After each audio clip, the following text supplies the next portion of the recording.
It was 5 years ago next month that the first demonstrations took place in Damascus that would eventually bring the country to a state of civil war.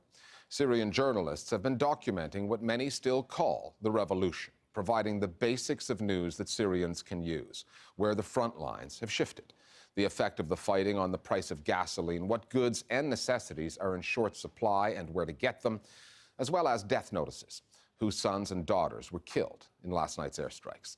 Some of the most useful Syrian news outlets are now based in southern Turkey, in cities such as Gaziantep and Urfa, beyond the line of fire that can be just a border crossing away. However, that border and a life in exile is no guarantee of protection from a movement such as ISIL that is intolerant of journalists and is willing to kill to get its message across. The Listening Post's Will Young now on some of the Syrian journalists who got out and are sending the news back in.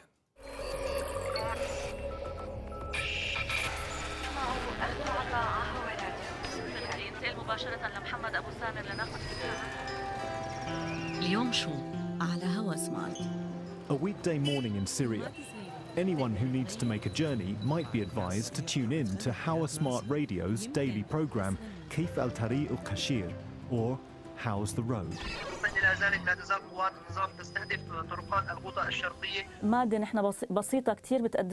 We broadcast a simple yet effective morning program called How's the Road. It alerts people to the most dangerous roads or if new checkpoints have appeared in the area. We tell people where there are skirmishes so people don't use that route. We give people this simple information which is relevant to their lives. In between power outages, Syrians might tune in to Aleppo Today to get the latest on the war, reports on public services, or to see the daily roll call of the dead. As a channel, we're not interested in international news. What we care about is news happening locally, in Syria. We focus on the average citizens, those who can't find fuel for heating, those who have no food, those suffering under airstrikes. في هذا الطفل تتلخص حكاية مئات العائلات في ريف حلب الغربي. We are also the #1 source for documenting the dead and the martyrs among civilians in Aleppo province. People from Aleppo call us to complain when we do not report on their relatives. Almost all Syrian alternative media have been working on what's called media services or public information, trying to give information about things that can improve their daily lives. Different prices of basic necessities in different regions.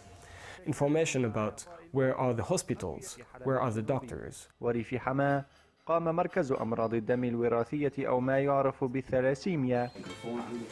Many of the media outlets serving Syrians today are based in Gaziantep in southern Turkey, where a quarter of Turkey's nearly 2 million Syrian refugees have found a temporary home.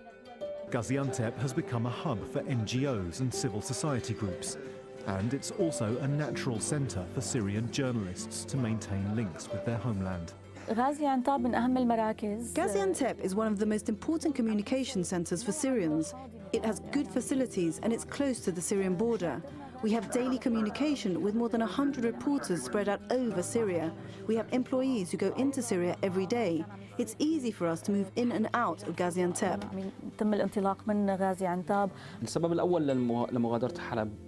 We left Aleppo primarily for security concerns, as we were being hunted by government forces. Here in Turkey, it's the government's responsibility to protect us. But still, we keep our office address anonymous. No signs, announcements, or anything to reveal our location. That way, we stay under the radar. Gaziantep is just 4 hours' drive from Raqqa, the city ISIL has declared the capital of its so-called Islamic State. Raqqa was also the birthplace of a group of citizen journalists whose very reason for existing is contained in its name, RBSS. Raqqa is being slaughtered silently. RBSS is a campaign to document the atrocities committed by ISIL in the city of Raqqa. We started RBSS in 2014, and within 2 weeks, ISIL announced that they would kill anybody that worked for us. ISIL has turned parts of Raqqa into hell, but tries to portray Raqqa as heaven. We publish a parody of the official ISIL magazine aimed at young people. With these simple tools, we've had a positive impact, stopping people joining ISIL. RBSS, Raqqa is being slaughtered silently. They're very brave people. They have been the only one to work on the violations of ISIS in Raqqa. Now they're in a difficult situation. End of last year, there was 2 journalists from the group who have been beheaded by ISIS. The big change has been the assassination of Naji Jarf. And since then, everything has changed. The people are trying to leave Gaziantep. People don't feel safe anymore. All the journalists feel targeted. Gaziantep and other cities on the Turkey-Syrian border, such as Urfa, have become a hub for Syrian media organizations. But security is poor. Working in this area has become impossible. There are daily threats. They can get to us from anywhere. We have now left Urfa and Gaziantep, and nobody knows where we are. We work in secret, safe locations that are unknown to others. I've been in Berlin more than a year and a half now. For me, danger is everywhere, even in Germany. When Syrians rose up against Bashar Assad in 2011, journalists began to contest the government narrative. Now, with the rise of ISIL and a multitude of other militant groups, as well as the involvement of foreign powers, the Syria story has become ever more complex. And the journalism required to tell it has evolved. I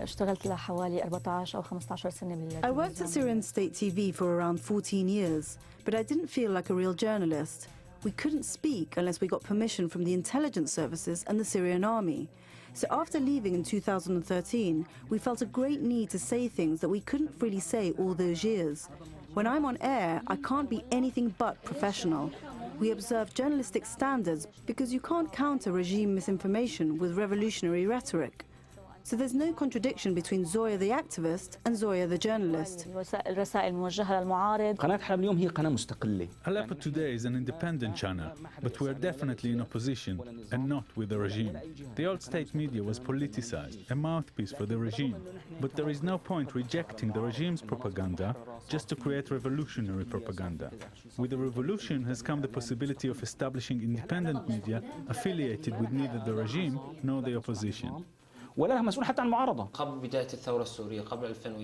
Before 2011, before the revolution, I was a regular university student.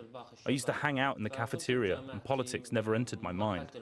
My life was very normal. It was the situation that forced us to get involved in politics and the media, forcing us to become citizen journalists.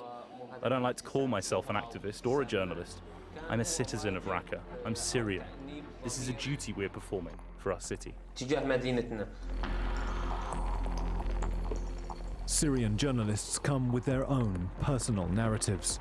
Citizen reporters who started out chronicling a revolution now find themselves confronting militants who themselves use the media to achieve their goals. Journalists who once worked for Syria's government have shaken off state censorship and are now telling a different story. If there is a common thread, it's the shared hope that one day they will return and report the Syrian story from Syria.